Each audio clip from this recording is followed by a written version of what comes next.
आज के समारोह के अध्यक्ष और बिहार विधानसभा के उपाध्यक्ष आदरणीय हजारी जी,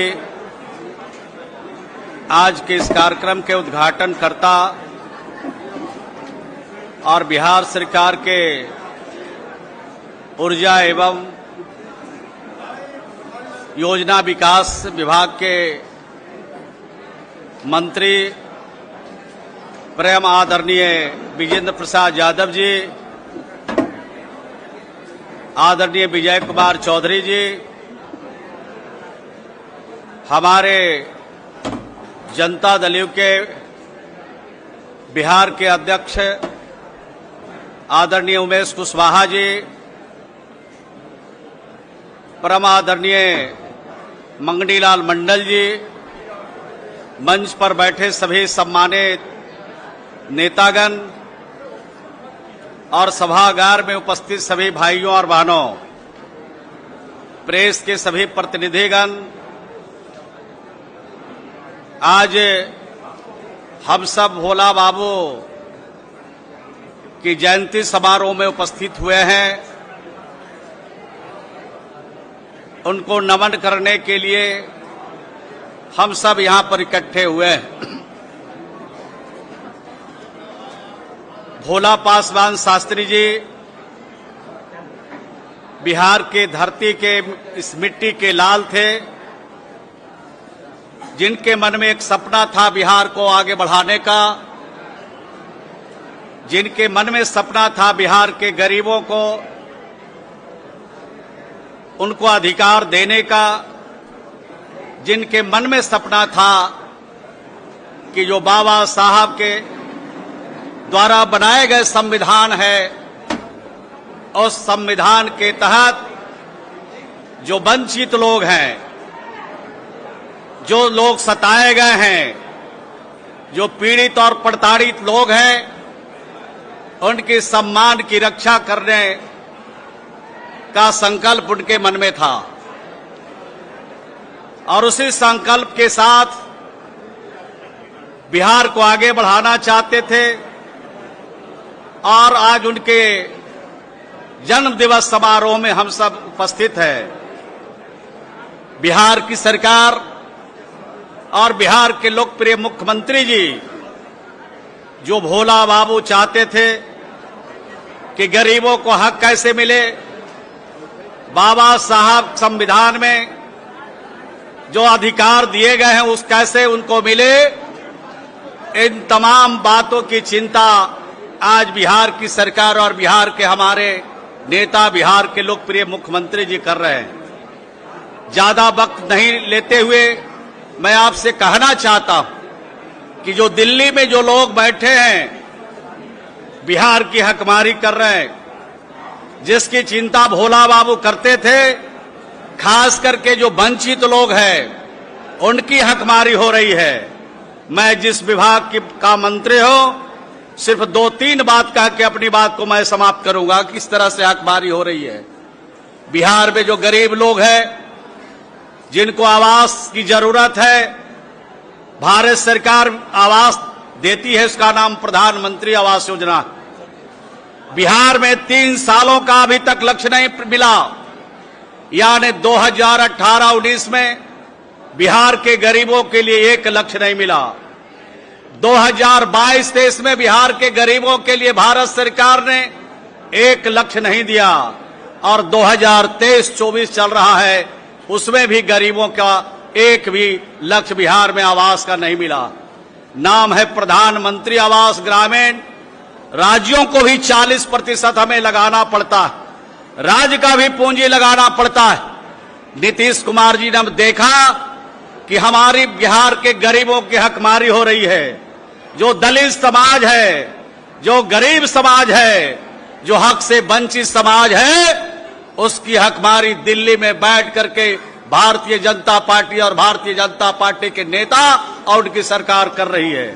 हकमारी जब देखा बिहार के गरीबों के लिए, उन्होंने उनके अंदर कितना दर्द है, कितना सोचते हैं, उन्होंने कहा बिहार के गरीब चिंता मत करो, बिहार में मुख्यमंत्री आवास ग्रामीण भी शुरू कर दिया और कहा भारत सरकार अनदेखी करे तो करे, लेकिन बिहार के गरीबों के अनदेखी बिहार नहीं करेगी।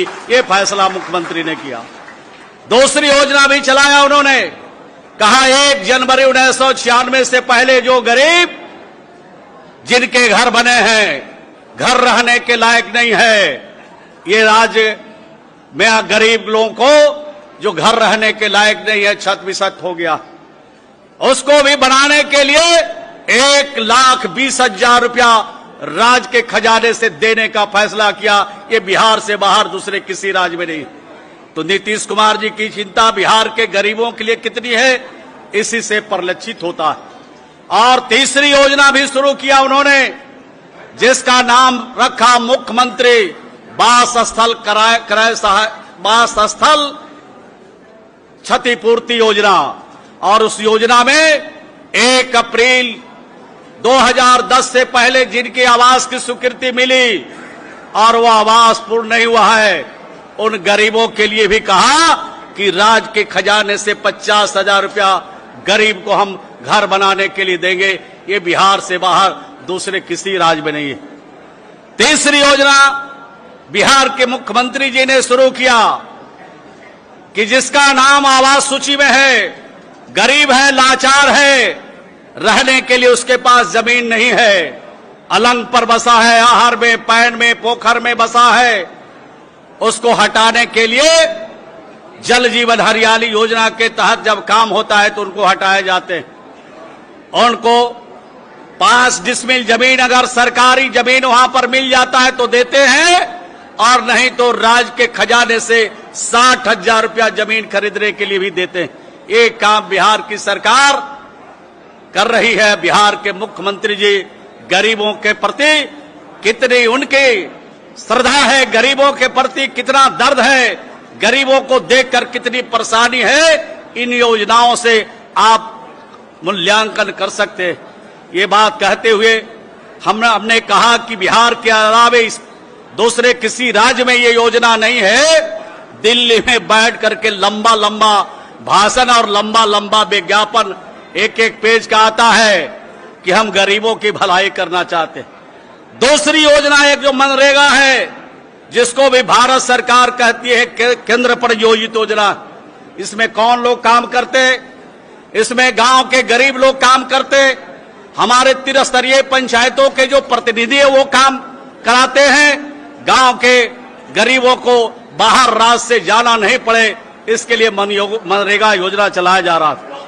मनरेगा योजना में अभी भी मजदूरों को मजदूरी देने के लिए भारत सरकार पैसा नहीं देती है। मजदूरों को मजदूरी देने के लिए भी इनके पास पैसे नहीं है। मटेरियल का 11,000 करोड़ से ज्यादा रुपया आज भी बकाया है भारत सरकार में। और मनरेगा में जो बजट में भारत सरकार ने कटौती किया है, 33% की कटौती किया है। ये दिल्ली से गरीबों का खिदमत करने वाली सरकार, जुमला बाजों की सरकार, असत्य का सहारा लेकर के लोकसभा में जाना चाहते हैं। भाइयों और बहनों, खास करके गरीबों से, नौजवानों से और आज यहां उपस्थित सभी लोगों से मैं अनुरोध करना चाहता हूं कि जिस तरह से 2 बार ठगी का काम करके दिल्ली में आसीन हो गए, अगर आप गरीब लोग अगर ठगी के शिकार होते रहोगे तो आपका जिंदगी संवरने वाला नहीं है, आपके आने वाले भविष्य की भी जिंदगी संवरने वाला नहीं है। 2024 में हम सब लोग, बिहार के लोग, ऐसा जवाब इनको दे करारा कि दिल्ली जाने का जो रास्ता है, बिहार से उत्तर प्रदेश होके दिल्ली, बिहार में पूरी तरह से 40 में से 40 सफाया करेंगे, जुमलाबाजों को आगे जाने नहीं देंगे। यही कहते हुए हम सब लोग श्री नीतीश कुमार जी के हाथ को मजबूत करें। बिहार में जो उनका मॉडल है पूरे देश में प्रचलित है, इस मॉडल की चर्चा हर जगह हो रही है और ये जो मॉडल है वो दिल्ली के लाल किला तक जरूर पहुंचेगा।